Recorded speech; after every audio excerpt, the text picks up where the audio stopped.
열왕기상 13장 1절에서 10절까지의 말씀입니다. 열왕기상 13장 1절에서 10절입니다.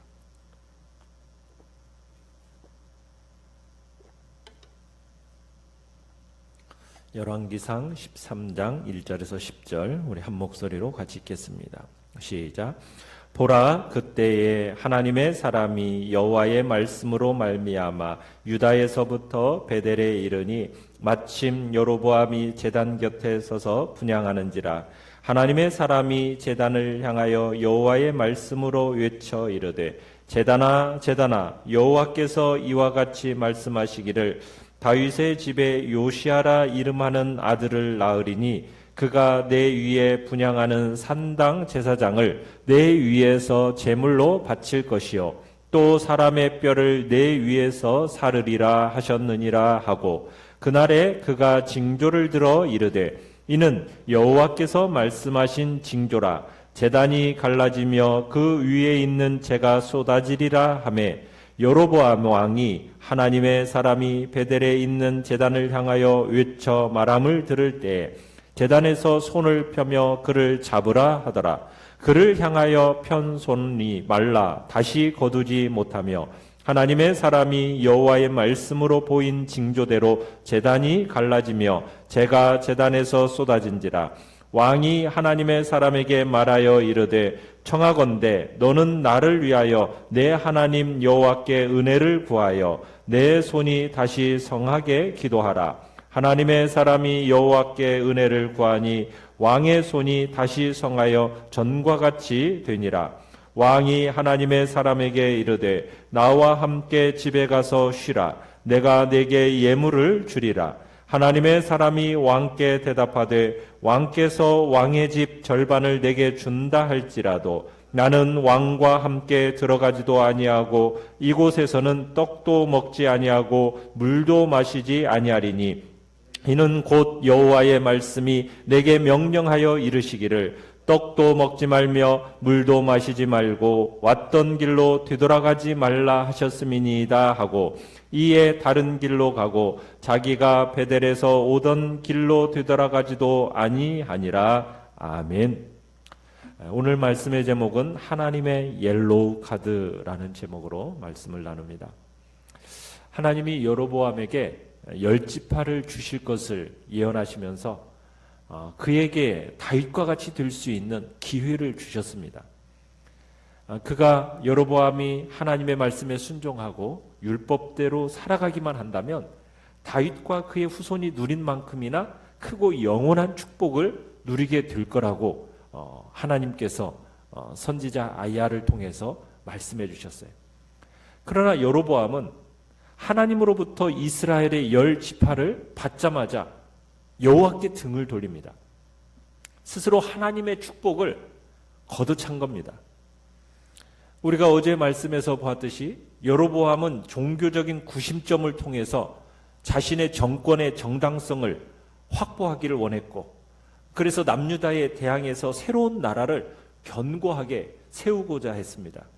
그래서 예루살렘 대신에 왕의 성소로 지정을 하는데 어디에다가 지정을 했었어요? 베델과 단을 왕의 성소로 지정합니다. 그리고 언약궤 대신에 무엇을 만들어서? 금송아지를 만들어서 그것이 신적인 임재의 상징물로서 내세우게 됩니다. 그러나 이것은 하나님께서 예루살렘을 선택하신 것에 대한 거부고 10계명의 1계명, 2계명을 위반하는 것이었죠. 그러면서 이제 여로보암은 혼합주의의 문을 활짝 열어놓은 겁니다.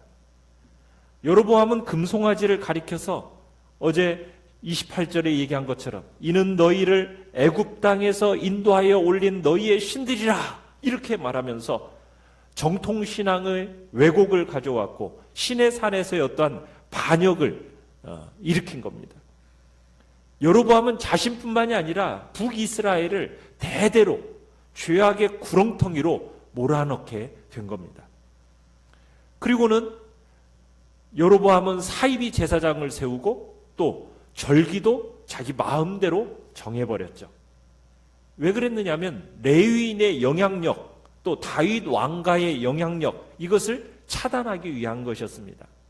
그리고 예루살렘의 정치, 종교적인 영향력에 대응하려는 조치로서 이런 일을 행한 거죠. 그리고는 여로보암이 33절 마지막에 보면은 이 자기가 쌓은 이 베델의 제단에 올라가서 무슨 일을 하고 있습니까? 직접 그 송아지들에게 분향함으로써 권위를 부여하게 됩니다. 자, 그렇게 이제 오늘 13장은 그런 배경하에서 이제 여로보암이 이상하고 엉뚱한 종교를 만들어서 종교 의식을 행하고 있을 그때에 보라 하면서 유다에서부터 한 무명의 선지자가 옵니다. 이 무명의 하나님의 사람은 누가 보내신 거예요? 하나님의 보내심을 받은 겁니다. 하나님의 말씀으로 말미암아서 유다에서부터 베델로 올라와서 지금 이제 우상 앞에 분향하는 여로보암 앞에 온 겁니다. 그러면서 이제 여로보암에게 하나님께서 허락하신 심판을 예언하기 시작하고 있어요. 자, 오늘 내용 관찰 문제 1번을 보시면 베델 제단에서 분향하던 여로보암에게 하나님의 사람이 전한 말이 무엇입니까? 자, 2절과 3절의 내용은 하나님의 사람은 장차 누가 올 거라는 거예요? 다윗의 집에 요시아라 이름하는 아들, 자손이 태어나서 어떤 일을 하게 됩니까? 이 베델의 단을 부수고 거짓 제사장, 그 거짓 제사장들을 죽이게 될 거라는 선언을 합니다. 그리고 3절에서 그 예언이 그대로 성취될 징표로서 제단이 갈라지게 될 거고 그 위에 있는 재가 쏟아질 것이라고 말하게 돼요. 우리는 하나님께서 지금 책망하실 때 그 책망이 지금 징계가 우리는 언제 나타날 거라고 주로 생각하기가 쉽죠? 지금 바로 당장 나타날 거라고 생각하기 쉽지 않습니까? 자, 그런데 지금 하나님의 선지자가 요시아라는 아들이 나타나서 이런 일을 행하게 될 것은 이 여로보암 이후 몇 년이나 지난 후에 일어나는 일인지 아십니까? 300년이나 지난 뒤에 일어날 일을 예언하고 있는 겁니다. 300년 뒤에 유다에 요시아라는 왕이 일어나서 진정한 종교개혁을 하게 되는데 그때 이 베델의 단도 뒤집어 엎는 일이 일어날 것이라는 사실이에요.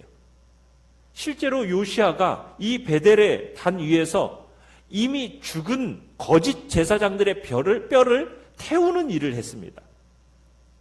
여러분, 이때는 언제인지 아세요? 요시아 왕이 등극하는 그때는 이미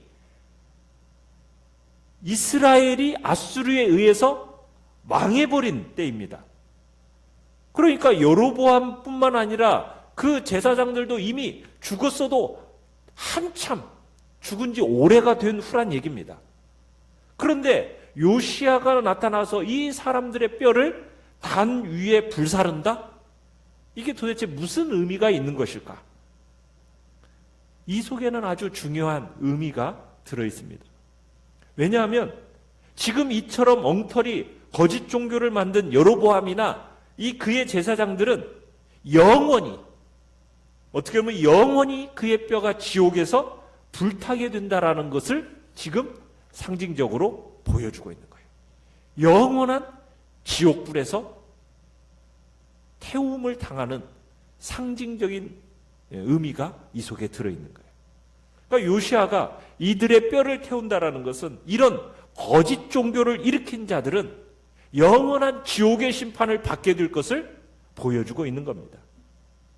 일시적으로 보면 여로보암이나 그의 제사장들이 권력을 잡아서 출세하는 것처럼 이 세상에서 잘 살고 성공하는 것처럼 보일지는 모르지만 그들의 실제는 어떻게 된다는 얘기입니까? 가장 실패한 사람이요 가장 비참한 사람들임을 보여주고 있는 겁니다.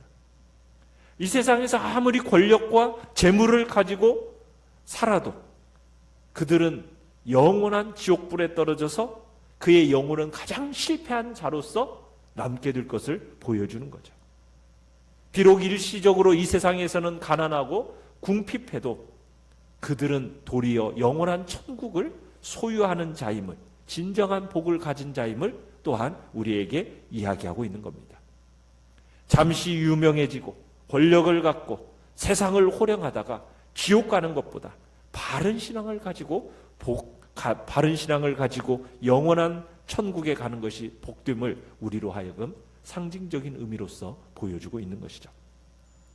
내용관찰 문제 2번을 보시면, 자, 여로보암은 하나님의 사람에게 어떻게 했으며 그 결과 무슨 일이 벌어졌습니까? 자, 4절에서 6절의 내용을 보면 선지자의 경고를 듣고서는 여로보암이 어떻게 행합니까?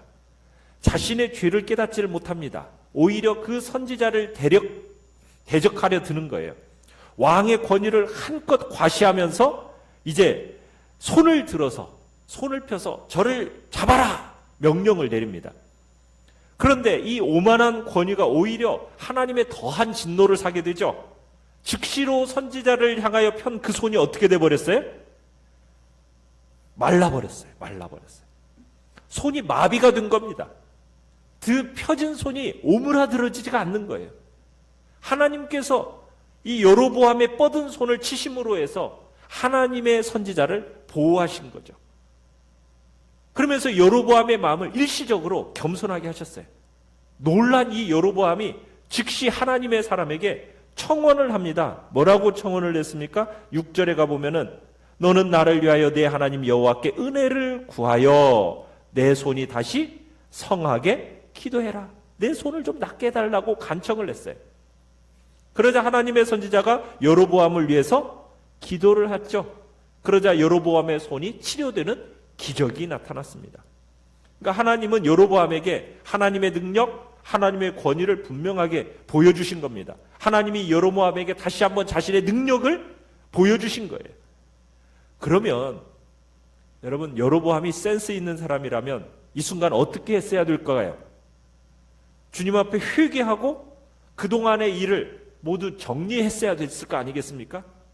그러니까 여로보암은 이 모든 것이 자신의 죄 때문이라는 것을 알고서는 옷을 찢으면서 하나님 앞에 그 자리에서 회개했어야 돼요. 그런데 이때 여로보암의 태도는 뭐냐면, 지금 6절에서 너는 나를 위하여 누구에게, 나의 하나님이라고 부르지 않아요. 누구라고 부르고 있습니까? 내 하나님 여호와께 라고 이렇게 불러요. 그러면서 하나님의 기대를 저버립니다. 그러니까 여호와 하나님을 자신의 주인으로 인정하지 않는 거예요. 자신의 팔을 다시 쓸 수 있게 된 것에 대해서 감격해야 할 뿐 자신의 죄를 뉘우치지를 않는 거예요. 단지 자기의 유익을 위해 하나님이 필요할 뿐인 거지, 말랐던 손이 하나님의 능력으로 펴지니까 그것으로 끝인 겁니다. 여로보암은요, 이때 또 한 가지의 능력을 체험해요. 5절에 나오는 것처럼 그 예언을 입증하는 기적, 예조가 일어납니다. 단이 갈라지면서 그 위에 있는 재가 쏟아지는 그런 기적이 일어납니다. 여기서 단이 갈라진다라는 것은 이미 이 단은 엉터리 단이라는 거죠. 그것을 하나님께서 보여주시는 거예요. 이것은 베델의 제사의식과 나아가서는 북이스라엘의 종교체제에 대해서 어떻게 보면 신적인 거부를 의미하는 겁니다. 하나님의 말씀대로 제단이 갈라지는 징조, 이것은 선지자 예언이 하나님의 권위를 가진다라는 것을 증명한 거예요. 정해진 곳에 벌어져야 할 이 제가 제단에 쏟아진다? 이것은 베델의 제사의식이 처음부터 저주받았고 더럽혀진 제사라는 거예요. 하나님이 연락지 않는다라는 것을 지금 보여주고 있는 것입니다. 자, 연구와 묵상 문제 3번을 보시면, 자, 하나님의 사람이 여로보암의 제안을 거절한 이유는 무엇이며 그렇게 지시하신 하나님의 의도는 무엇일까요? 7절에 가보시면 여로보암은 하나님의 사람에게 자기와 함께 집으로 가자 이렇게 권면합니다. 함께 식사도 하고 내가 감사의 사례도 하고 싶다라는 거죠. 그러니까 하나님께 감사를 표현하고 어떤 영적인 가르침을 받겠다, 이런 의미보다는요, 그 사람을 회유하고자 하는 그런 의도가 더 강합니다. 특별히 고대 사회에서 함께 식사한다라는 것을 하나가 된다는 의미거든요. 그러니까 여로보암의 초청은 나와 함께 가서 일하자, 나와 함께 일하자, 이런 의미로 해석될 수가 있는 겁니다. 왜요? 여로보암 생각에는 이 하나님의 사람은 기적을 행하는 사람이잖아요. 그러니까 이 사람 데리고 가면 여러 가지로 이용할 가치가 있을 거라고 생각을 한 거예요. 자, 그런데 이 선지자가 이 왕의 제안을 어떻게 합니까? 왕의 제안을 거절합니다. 그죠? 거절합니다. 8절에 뭐라고까지 얘기합니까? 하나님의 사람이 왕의 집 절반을 내게 준다 할지라도 나는 왕과 함께 들어갈 수가 없습니다. 딱 잘라 말합니다. 그러니까 하나님이 자신에게 뭐 하지 말라고 했단 얘기예요. 떡도 먹지 말고 물도 마시지 말고 왔던 길로 되돌아가지도 말라. 이렇게 명령하셨기 때문에 자기는 즉시 베델의 말씀만 선포하고 떠나가야 된다는 겁니다. 어떻게 보면은 왕궁으로 초대받아 가면은 그에게 정말 입이 떡 벌어질 만큼 좋은 것이 많았겠지 않았겠습니까? 그러나 하나님의 사람에게 있어서 가장 중요한 건 뭐예요? 순종입니다. 순종. 하나님의 사람은 하나님께서 자신에게 말씀하신 대로 온 길로 되돌아가지 않고 다른 길로 그곳을 떠나갑니다. 선지자의 예언, 하나님의 권위 있는, 어떻게 보면 이 말씀 앞에서 왕과 이 베델의 제단이라는 것이 추락한 이 모습을 여실히 드러내주고 있는 거죠. 느낀 점 4번을 보시면, 하나님의 말씀을 따르기 위해 먹음직하고 보암직한 왕실 대접을 뒤로 하고 떠난 선지자의 모습에서 무엇을 느끼게 됩니까? 우리 성도들은 하나님의 말씀을 따르기 위해서 세상에 속한 자들에게 회유당해서는 안 됩니다. 목에 칼이 들어와도, 어떤 물질적인 달콤한 유혹이 들어와도 끝까지 우리는 하나님의 진리만을 선포해야 됩니다. 그리고 하나님의 말씀에 순종해야 됩니다. 그래야 거룩한 하나님의 권위가 서게 되는 거예요. 그러기 위해서는 세상에 어떤 힘 있는 자들이 던져주는 그 빵을 먹어서는 안 된다는 얘기예요. 그들이 원하는 대로 하면 하나님의 명예를 손상시킬 뿐만 아니라 우리 자신의 영혼과 우리의 삶을 더럽히게 되는 겁니다. 우리 자신에게 엄청난 해가 될 뿐이라는 겁니다. 그러나 우리의 인생길에는 우리를 실족시키려는 어두움의 세력들이 도모하는 온갖 위험한 관계들이 가득합니다. 어떻게 해서든지 우리를 죄악의 수렁에 집어넣으려고 달려드는 어두움의 세력들이 우리를 시험하기 위해서 지금 하나님의 사람을 유혹했던 여로보암과 같이 달콤하고 그럴듯한 방법을 택해서 우리를 궁지에 몰아넣으려고 합니다. 그런 유혹들은 마치 독보석과 같아요. 독보석이 어때요? 겉으로는 정말 아름답잖아요. 그러나 그 안에는 무엇이 가득합니까? 우리를 해하는 독이 가득한 거거든요. 그렇기 때문에 우리는 이런 것들에 대항해서 싸워야 돼요. 우리의 길을 꿋꿋이 걸어갈 수 있어야 됩니다. 정말 우리를 실족시키려는 이러한 모든 것들을 분별해내고 물리치려면 우리에게 가장 강력하고 우리에게 있어서 정교한 도구요 무기가 있는데 그건 무엇이겠습니까? 9절에 선지자가 이야기하는 것처럼 이는 곧 여호와의 말씀이 내게 명령하여 이르시기를, 우리에게 주신 이 하나님의 말씀이 바로 우리의 도구요 이 땅을 살아가는 우리의 무기라는 겁니다. 하나님의 말씀, 여호와의 말씀, 그 인도와 그 가르침만 우리는 따라 걸어가는 거예요. 그 말씀이 우리의 길과 걸음을 든든하고 탄탄하게 세워주고 우리로 결코 넘어지지 않도록 보호해 줄 것입니다. 우리가 이 땅에서 여호와의 말씀이 내게 명령하여 이르시는 그 말씀에 오늘 한날도 믿음으로 순종하는 복된 자리에 서시길 바랍니다. 결단과 적용 같이 한번 보겠습니다. 나에게 하나님은 섬김의 대상입니까? 이용의 대상입니까?